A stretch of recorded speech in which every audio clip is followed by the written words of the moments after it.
Hey everyone, welcome back to the deep dive. We're diving into some pretty murky waters today. We're all trying to stay informed, right? But sometimes it feels like you need a whole team of lawyers and analysts just to make sense of what's happening. It definitely can feel that way. Especially when it comes to this whole intersection of technology, personal data, and government power. And, well, let's face it, the political landscape right now, it doesn't exactly inspire a lot of confidence when it comes to, feeling secure about our information. Right. So today we're going to try and unpack some of these concerns. We're taking a deep dive into this YouTube video that's been making the rounds. It's from the Ring of Fire. And they're basically raising some major red flags about how the government might be expanding its surveillance powers, all under the banner of, the fight against domestic terrorism. Exactly. And what's particularly concerning is that they suggest these expanded powers could be used in ways that, well, let's just say they might not sit well with anyone who values their privacy, especially given the current political climate. So we really want to dissect their arguments here. What exactly are these alleged surveillance powers? How are they defining domestic terrorism? And what are the real world implications for you and me, for our data? Yeah, for all of us, right? So right off the bat, the video throws out this phrase, virtually unlimited spying powers. They're talking about the current president having access to this whole surveillance apparatus. They name drop agencies like the NSA, Homeland Security, the FBI, and they basically claim that, the people running these agencies, they're going to follow presidential directives, maybe even if it means bending the rules a bit. Yeah. So when you hear that phrase, virtually unlimited power, what's your gut reaction? Well, the word unlimited is doing a lot of work there. Don't get me wrong. These agencies have incredibly sophisticated tools at their disposal, operating under laws like, the Foreign Intelligence Surveillance Act, FISA.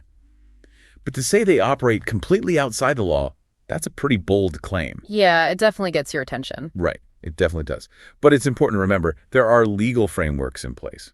Now, whether those frameworks are always interpreted and applied fairly, well, that's a whole other conversation. Right. And the video definitely seems to be suggesting that, those interpretations might be getting a little loose, shall we say. That's their argument. Okay, so speaking of legal frameworks, they then point to this very specific example, the extension of Section 702 in 2024. Now, I'll admit, I'm not a lawyer, so can you break this down for us? What exactly does Section 702 allow the government to do, and why is its extension causing so much concern in this context? Sure. Section 702 of FISA.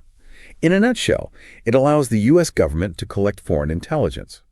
They're targeting people who are not U.S. citizens and who are located outside the United States. Now, here's the catch. In the process of doing that, they can end up collecting the communications of American citizens who might be in contact with those foreign targets. It's called incidental collection. It's incidental. Yeah, incidental. And the worry is, as the video highlights, that this basically allows for a pretty massive amount of data on U.S. citizens to be gathered without the usual warrants, the ones that are supposed to be based on probable cause. So they extended this authority in 2024, meaning this capability is still very much on the table. And while the video's concern is that, the current administration now has this very powerful tool in their hands. Okay, so that's already a bit unsettling. But then the video takes a turn that I think is going to hit home for a lot of people. They claim that the current president considers people on the left of the political spectrum to be domestic terrorists. And the implication is that this label could then be used as justification to collect their data without bothering with warrants or any of that pesky legal stuff. So how do we make sense of this connection between the domestic terrorist label and data collection? It's a very loaded issue, right? Legally speaking, there's no federal crime called domestic terrorism. They can apply existing terrorism laws to actions within the U.S. if those actions meet specific criteria, like being a danger to human life or intending to intimidate civilians or influence government policy. But the video is saying that the president is broadly labeling those on the left as domestic terrorists. If that's true, that's a huge statement. And the danger, as they point out, is that this kind of broad brush labeling could be used to justify surveillance that would normally require a much higher bar, like probable cause and warrants. So it's like they're potentially using this label to sidestep the legal safeguards that are in place. That's the concern they're raising. Okay, it's also interesting to note that the video includes a sponsored message from Proton Mail. That service that's all about super secure email and protecting user data. They talk about being based in Switzerland, having end-to-end encryption, and not sharing data with the government. It seems like a very deliberate choice, right? Having that sponsor message right in the middle of this discussion. Yeah, it's not a coincidence. It plays directly into the anxieties the video is tapping into, these fears about government surveillance and data privacy. Right, like, hey, if you're worried about what we're talking about, maybe you should check out Proton Mail. Exactly. They're positioning themselves as the secure alternative for people who are worried about big tech and the government having access to their communications. Okay, so the video then gives a specific example. They talk about these protests that have been happening at Tesla dealerships, and unfortunately, there's been some vandalism. And the video argues that while, vandalism is obviously a crime, there's this concern that the president, along with figures like they mentioned Pam Bondi, the former attorney general, they're pulling that from an older context, and even Elon Musk, they might want to label these protesters as domestic terrorists. So how does this example illustrate the broader point they're making? It's about drawing a line, right, between what's considered acceptable protest and what gets you labeled as a threat. Vandalism is wrong. It's a crime. It should be dealt with through the legal system. But jumping from vandalism to domestic terrorism, that's a massive leap. It suggests that dissent, even when it crosses a line into illegal activity, can be conflated with terrorism. And when they claim that, prominent figures might support this kind of labeling, well, it raises the stakes. It suggests that this broad categorization could be used to justify much more aggressive surveillance of people who are just engaging in protest, even if those protests don't meet the legal definition of terrorism. Right. So it's like they're saying, hey, if you're out there protesting, even if it's peaceful, you might get caught up in this. That's the implication. Okay, then they drop another bit of news. Section 702 is up for renewal next year, and there's talk of adapting it. Their fear is that these adaptations could widen the net, so to speak, making it easier to collect data without warrants, specifically targeting people who've been labeled, domestic terrorists. And the video strongly implies that the current administration would be all for expanding these powers. So what's the significance of this upcoming renewal and the possibility of these adaptations? Well, whenever you're talking about renewing and potentially changing a law like this, it's a big deal. Any adaptation to Section 702 could change how it's used in practice. The video's concerned that this could lead to more warrantless data collection, especially targeting people with that domestic terrorist label. It's a legitimate concern. It really highlights how these legal frameworks can shift and potentially expand the scope of government surveillance. So it's not just theoretical. These changes could have real-world consequences. Absolutely. And remember, we're always navigating this balance between national security and civil liberties. When you start tipping the scales too far in one direction, it can have a ripple effect. Okay, and to further emphasize their point, the video brings up a past example. They claim that the Trump administration used Section 702 during those massive protests in 2020 after the murder of George Floyd, that they used it to gather data on people who were involved.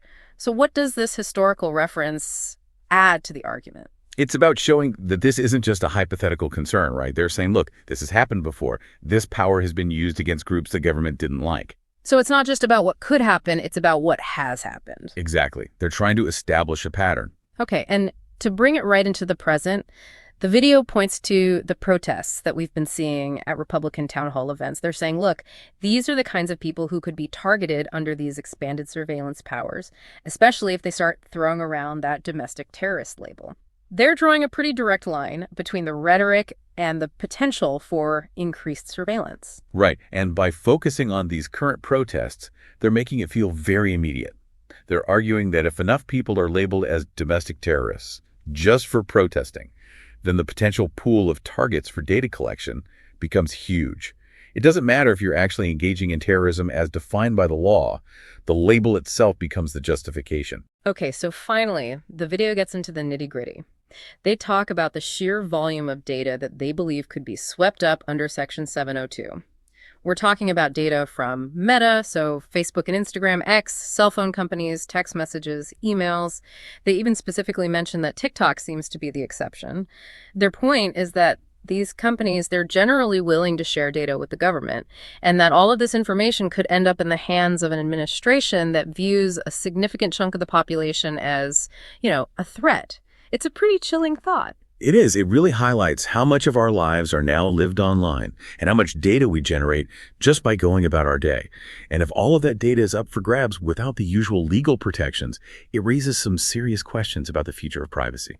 So, to sum up, the video is basically sounding the alarm about the potential for really expansive government surveillance, the implications of labeling political opponents as domestic terrorists, and the possibility that the government might try to expand its data collection powers even further.